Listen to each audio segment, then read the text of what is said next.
tarde.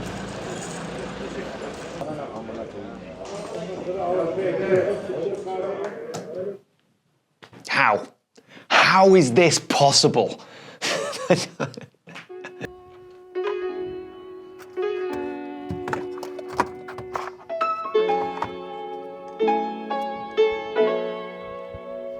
This is a roll of film shot on my Hasselblad X-Pan many, many months ago, undeveloped. This is Tim Jameson's YouTube channel and a fantastic video he made about street photographer Eduardo Ortiz.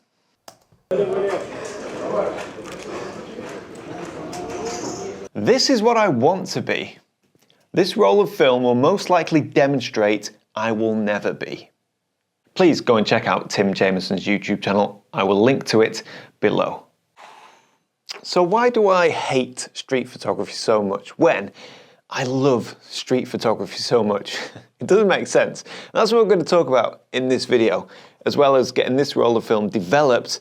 And I have no idea what images are on this roll of film, like zero idea. This roll of film was shot months and months ago in Marrakesh, and it's just been sitting in my cupboard ever since.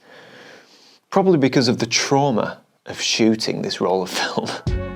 Okay, trauma might be a bit of an exaggeration, but when you look at the work of Eduardo here, he has the confidence and the charisma to freely photograph people and bring out the best in them and get himself in tight spaces and not be concerned with what other people think about him. And to be fair, most people probably don't care. No one cares. Everyone's selfish. No one cares what someone else is doing.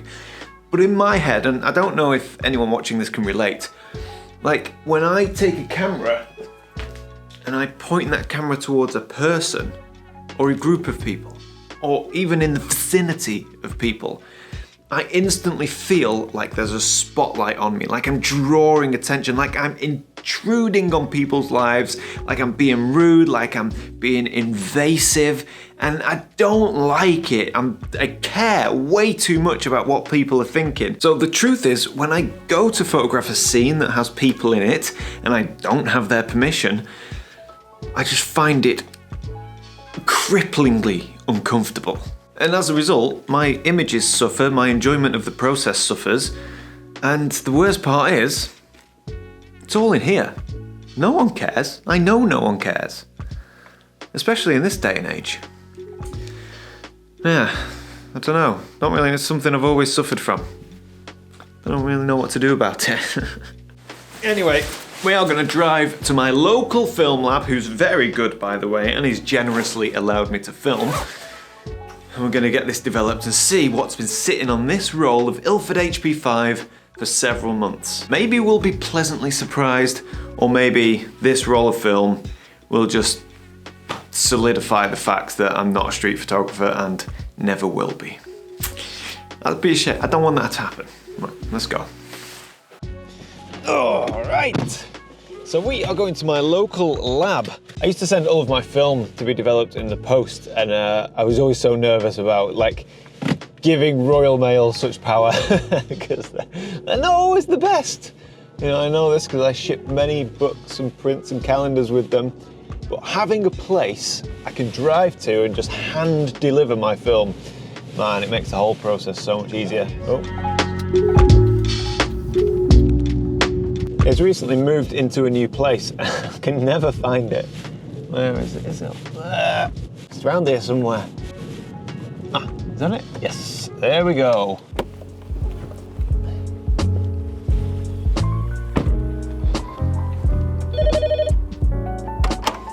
Hello. Hello, mate. How you doing? I'm good, mate.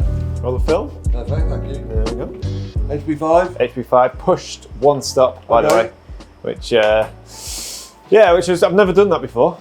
I mean, you'll get an increase in contrast and grain, but it can work pretty well.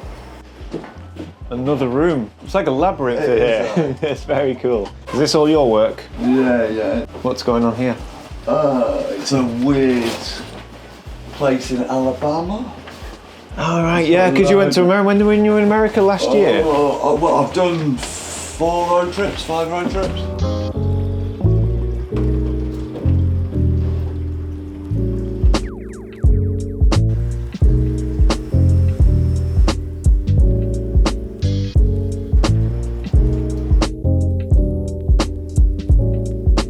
they over or underexposed? Oh yeah, they look pretty bang on. I mean, a lot of them are low light.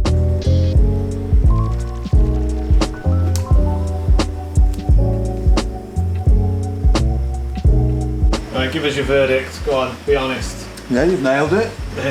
Did you hear that, ladies and gentlemen? Nailed it. We'll see. Thank you very much. No worries. I'll see you next time. Bye bye. So now we're going to go home, scan the film, and look at the results properly. And if you want to get film developed or you want to check out Michael's work, I will link to his Instagrams below, his personal one and the Instagram for his lab. And yeah, I definitely recommend him for film processing. He does a great job. Right, back to the office. So I briefly touched on this before, but this is a roll of Ilford HP5 which has been pushed one stop in the development process, thank you Michael, and I'm scanning it using my Epson V850 and using Silverfast software to run the scanner. So despite all of my negative thoughts around street photography, I have to say, so far, I'm really happy with what I'm saying, with the exception of this complete failure. But generally speaking, I mean, now that I've disconnected myself from the images, as in it was months and months ago when I took them, I barely remember taking them. Some of them twig, and I think, yes, I remember what I was thinking there, I remember. Man, these are coming out great. And it's good. I'm hopefully rewiring my brain to embrace street photography more. Yeah, we'll keep going though, we'll keep going.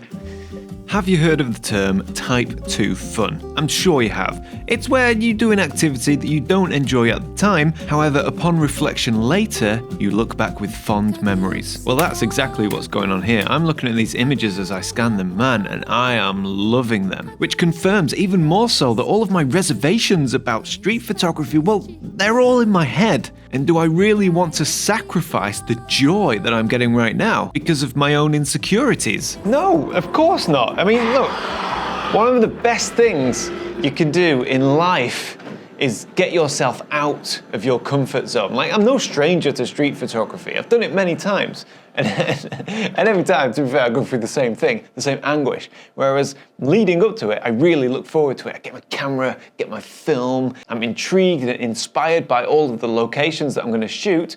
But when it comes down to it, when it comes to the real meat and bones, then getting in on the streets in front of people, that's where I struggle. I love the before, love the planning, love the after. It's that bit in the middle that we need to work on. And work on it, I will. But I have to say, the images from Marrakesh, I am very pleased with.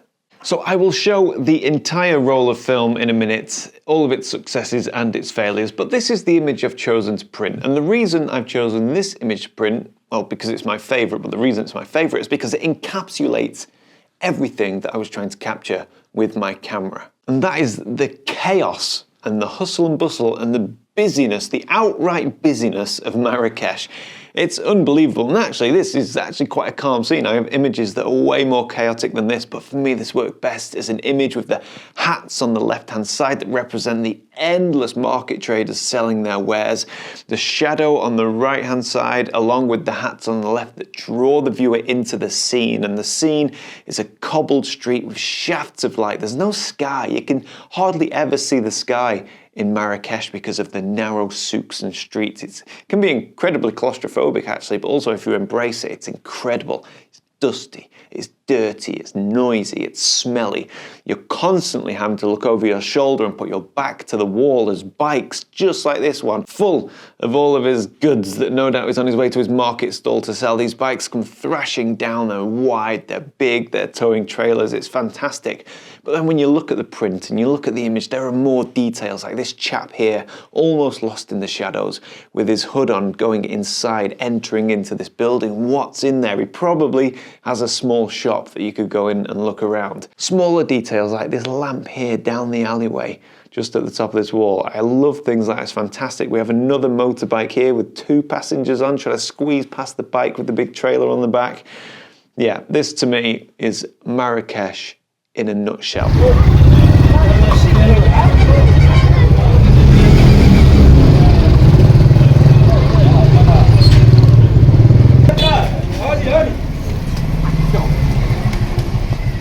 Right, So I'm going to end with this, and as I talk, I'm going to show the images from that roll of film, the good ones and the bad ones. But essentially, I have a problem, and that problem is me. It's no one else, okay? It's me. If you have a vision of your life, a vision of something that you want to do, yet you don't have the confidence to pursue that or act in a certain way or do a certain thing. It could be street photography, it could be starting a YouTube channel, it could even be something as simple as, I don't know, dressing differently, but you worried what everybody else is going to think and is going to say about you. Well, that's terrible. Don't let your thoughts of what other people think of you hold you back, which is what I'm doing with street photography. Now, one thing I do know as I get older is that you don't want to live in regret. Like, I don't think I will ever regret going for a day out in a city with my camera, observing and taking photographs. But I do think in a few years' time, I might look back and think, oh my God, during my golden years, look at all of the opportunities I've missed out on because I did not have the confidence to go and immerse myself in street photography. You see, the thing is, life is really short, and if you want to do something, you should not let what other people may or may not think of you get in the way and stop you doing that thing. So, no more will I lack confidence when photographing in busy public places. Well, I will, but hopefully I'll get better and better each time I go out. And it's a bit of a cliche and it's a bit cheesy, but they always say, in order to grow, you must get outside of your comfort zone. So if you're watching this video, maybe you love street photography and you can't relate. That's fine, but I'll bet you there's something in life that you're uncomfortable with, that you want to do, you love the idea of doing, but for some reason, something is holding you back. Well, my advice is do it regardless. Have the courage to do it, continue to practice, and soon enough you will become comfortable in that situation, and hey presto, you'll have grown. Thank you guys so much for watching, and I will see you all next week.